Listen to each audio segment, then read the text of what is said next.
Kiamat di depan mata. Bila rudal Rusia ini meledak, satu benua terhapus dari bumi. Bila Perang Dunia III benar terjadi, kiamat di depan mata. Rusia sebagai negara adidaya memiliki banyak senjata perang yang dapat mempercepat kiamat. Salah satunya Salmart merupakan rudal cair terbaru di Rusia. Memiliki panjangnya 35,5 RNB, diameter rudal juga mencapai 3 RNB. Dikutip dari akun Snack Video, hal yang paling menakutkan dari rudal ini adalah jangkauannya mencapai 18.000 RNB. Jenis rudal ini merupakan rudal antara benua ini dapat membawa 10 hulu ledak nuklir berat, 10 atau 15 hulu ledak berukuran nuklir sedang. Daya ledaknya cukup untuk menghancurkan 690.000 km persegi atau satu benua langsung terhapus dari bumi. Kemampuan ledak rudal cair Rusia ini satu sama kuatnya dengan 1.600 bom atom. Bagian lain, Indonesia terus meningkat kemampuan industri pertahanan, khususnya roket yang telah sukses. Indonesia juga telah mulai mencoba mandiri dalam hal pengadaan alat pertahanan strategi. Salah satunya sistem pertahanan misil peluru kendali jarak menengah dan jarak jauh. Roket RX-550 yang dikembangkan oleh industri pertahanan Indonesia didaulat sebagai roket terbesar yang pernah dikembangkan 8 dengan kaliber 550 mm, yaitu berbahan peluncur hidroksil tol ibutadin. Roket ini memiliki jangkauan hingga 533 km dan ketinggian terbang mencapai 150 km. Selain itu, roket RX-550 mampu mengorbit seperti satelit dengan panjang hingga 10 meter pada komponen tingkat pertama dan kedua. Untuk kecepatan luncur RX-550 maksimum mencapai 7,67 Mach dengan bahan roket hingga 300 kg. Artinya dalam peluncuran misil roket ini dapat membawa peledak yang sangat besar dan berdaya hancur tinggi. Roket ini juga dapat bekerja sebagai roket pendorong poster utama bagi pengorbit satelit, sehingga implementasinya tidak hanya pada bidang militer. Sebenarnya pengembangan RX-550 industri roket 8 ini telah menggandeng Ukraina, sehingga kemampuannya akan terus membaik. Indonesia melalui Lembaga Penerbangan dan Antariksa Nasional atau LAPAN sebenarnya sudah mulai melakukan pengembangan roket nasional sejak tahun 1964. Bahkan saat itu Indonesia menjadi negara kedua di Asia dan Afrika setelah peluncuran misil buatan dalam negeri telah sukses, yaitu roket Kartika. Meski Indonesia gagal melakukan alih teknologi. Namun seolah tak patah arang, Indonesia kini tengah mengembangkan roket eksperimental RX-550 sejak tahun 2011. Jika roket RX-550 terbukti sukses melakukan pemutakhiran, tentunya LAPAN dipastikan mampu membuat rudal balistik berpeluru kendali jarak jauh. Ini sebagai bagian dari sistem pertahanan nasional Indonesia. Tentu saja bukanlah perkara yang mustahil, sebab sebelum berkonsentrasi pada pengembangan roket ARX-510, LAPAN telah berhasil melakukan uji terbang roket RX-450 di tahun 2009 lalu. Dalam bidang militer, Indonesia terus memperkuat TNI. Kementerian Pertahanan terus menambah dan mengembangkan alutsista. Dengan wilayah yang begitu luas, wajar bila Indonesia terus membenahi sistem pertahanan darat, udara, dan laut. Pertahanan udara, pemerintah Indonesia akan menjadikan pesawat tempur KF-21 Boramae sebagai sistem pertahanan udara. Meski baru rencana, pengembangan pesawat tempur KF-21 Boramae antara pemerintah Indonesia dengan Korea Selatan ini mulai membuat dunia gelisah. Wakil Menteri Pertahanan Muhammad Herindra mengungkapkan, pemerintah Indonesia mempunyai harapan besar bahwa pesawat tempur KF-21 Boramae ini di masa depan akan menjadi bagian dari TNI AU. Menhan juga menilai bahwa pengembangan pesawat tempur KF-21 Boramae ini merupakan salah satu program nasional yang memiliki nilai strategis bagi bangsa Indonesia. Sebab tujuan akhirnya untuk memenuhi kebutuhan pesawat tempur TNI AU untuk periode 2025 hingga 2040. Salah satu bentuk keseriusan, pemerintah Indonesia sudah mengirimkan 37 orang engineer dan 2 pilot uji TNI AU. Mereka yang dikirim mengantongi sertifikasi internasional untuk mengikuti kegiatan di Korea Selatan sebagai bagian dari proses alih teknologi. Pemerintah Indonesia telah menargetkan untuk mengirim 100 orang personel engineer yang akan dirotasi untuk mengikuti program di Korea Selatan. Program pengembangan pesawat tempur KF-21 ini sudah dimulai sejak September 2021 dan diharapkan selesai pada pertengahan 2026. Bukan saja memperkuat pertahanan udara, Indonesia juga membangun 2 kapal perang canggih. Kapal perang ini merupakan kapal perang terbesar Indonesia, Frigate Merah Putih. 2 kapal perang ini diproduksi oleh PT PAL Indonesia dengan rancangan dari Inggris. Kabar ini diakui Panglima TNI Laksamana Yudo Margono, seperti yang dikutip dari akun Snack Video @bersama Indonesia. Namun Panglima mengatakan 2 kapal terbesar itu akan memperkuat TNI AL tahun 2025 atau 2026 mendatang.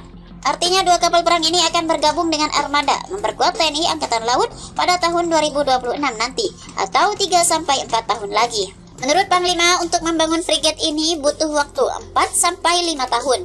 2 kapal frigate itu saat ini sedang dirancang di PT PAL Indonesia BUMN yang memproduksi alutsista dari matra laut. Panglima pun menjelaskan, frigate ini nanti panjangnya mencapai 140 meter.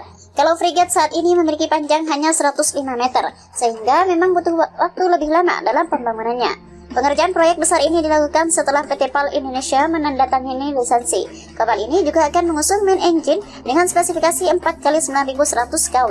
Pasukan tenaga itu disebut mampu memacu kapal dengan maksimum speed sampai dengan 28 knot, dengan ketahanan berlayar 18 knot sejauh 16.668 km.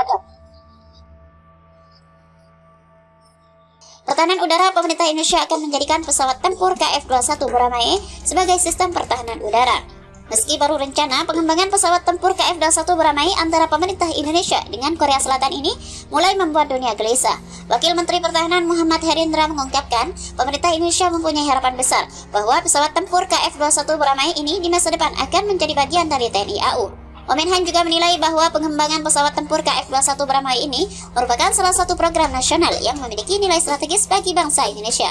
Sebab tujuan akhirnya untuk memenuhi kebutuhan pesawat tempur TNI AU untuk periode 2025 hingga 2040. Salah satu bentuk keseriusan pemerintah Indonesia sudah mengirimkan 37 orang engineer dan 2 pilot uji TNI AU. Mereka yang dikirim mengantongi sertifikasi internasional untuk mengikuti kegiatan di Korea Selatan sebagai bagian dari proses alih teknologi. Pemerintah Indonesia telah menargetkan untuk mengirim 100 orang personel engineer yang akan dirotasi untuk mengikuti program di Korea Selatan. Program pengembangan pesawat tempur KF-21 ini sudah dimulai sejak September 2021 dan diharapkan selesai pada pertengahan 2026. Bukan saja memperkuat pertahanan udara, Indonesia juga membangun 2 kapal perang canggih. Kapal perang ini merupakan kapal perang terbesar Indonesia, Frigate Merah Putih. 2 kapal perang ini diproduksi oleh PT PAL Indonesia dengan rancangan dari Inggris. Kabar ini diakui Panglima TNI Laksamana Yudo Margono, seperti yang dikutip dari akun Snack Video @bersama Indonesia. Namun Panglima mengatakan 2 kapal terbesar itu akan memperkuat TNI AL tahun 2025 atau 2026 mendatang. Artinya 2 kapal perang ini akan bergabung dengan armada memperkuat TNI Angkatan Laut pada tahun 2026 nanti atau 3-4 tahun lagi. Menurut Panglima, untuk membangun frigate ini butuh waktu 4-5 tahun. 2 kapal frigate itu saat ini sedang dirancang di PT PAL Indonesia BUMN yang memproduksi alutsista dari matra laut. Panglima pun menjelaskan, frigate ini nanti panjangnya mencapai 140 meter. Kalau frigate saat ini memiliki panjang hanya 105 meter, sehingga memang butuh waktu lebih lama dalam pembangunannya. Pengerjaan proyek besar ini dilakukan setelah PT PAL Indonesia menandatangani lisensi. Kapal ini juga akan mengusung main engine dengan spesifikasi 4x9100 kW. Pasukan tenaga itu disebut mampu memacu kapal dengan maksimum speed sampai dengan 28 knot, dengan ketahanan berlayar 18 knot sejauh 16.668 km. Hingga 2040. Salah satu bentuk keseriusan pemerintah Indonesia sudah mengirimkan 37 orang engineer dan 2 pilot uji TNI AU. Mereka yang dikirim mengantongi sertifikasi internasional untuk mengikuti kegiatan di Korea Selatan sebagai bagian dari proses alih teknologi. Pemerintah Indonesia telah menargetkan untuk mengirim 100 orang personel engineer yang akan dirotasi untuk mengikuti program di Korea Selatan. Program pengembangan pesawat tempur KF-21 ini sudah dimulai sejak September 2021 dan diharapkan selesai pada pertengahan 2026. Bukan saja memperkuat pertahanan udara, Indonesia juga membangun 2 kapal perang canggih. Kapal perang ini merupakan kapal perang terbesar Indonesia, Frigate Merah Putih. 2 kapal perang ini diproduksi oleh PT PAL Indonesia dengan rancangan dari Inggris. Kabar ini diakui Panglima TNI Laksamana Yudo Margono, seperti yang dikutip dari akun Snack Video @bersama Indonesia. Namun Panglima mengatakan 2 kapal terbesar itu akan memperkuat TNI AL tahun 2025 atau 2026 mendatang. Artinya 2 kapal perang ini akan bergabung dengan armada memperkuat TNI Angkatan Laut pada tahun 2026 nanti atau 3-4 tahun lagi. Menurut Panglima, untuk membangun frigate ini butuh waktu 4-5 tahun. 2 kapal frigate itu saat ini sedang dirancang di PT PAL Indonesia BUMN yang memproduksi alutsista dari matra laut. Panglima pun menjelaskan, frigate ini nanti panjangnya mencapai 140 meter.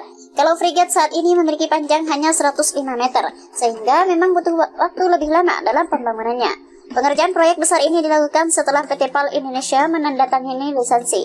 Kapal ini juga akan mengusung main engine dengan spesifikasi 4x9100 kW. Pasukan tenaga itu disebut mampu memacu kapal dengan maksimum speed sampai dengan 28 knot, dengan ketahanan berlayar 18 knot sejauh 16.668 km.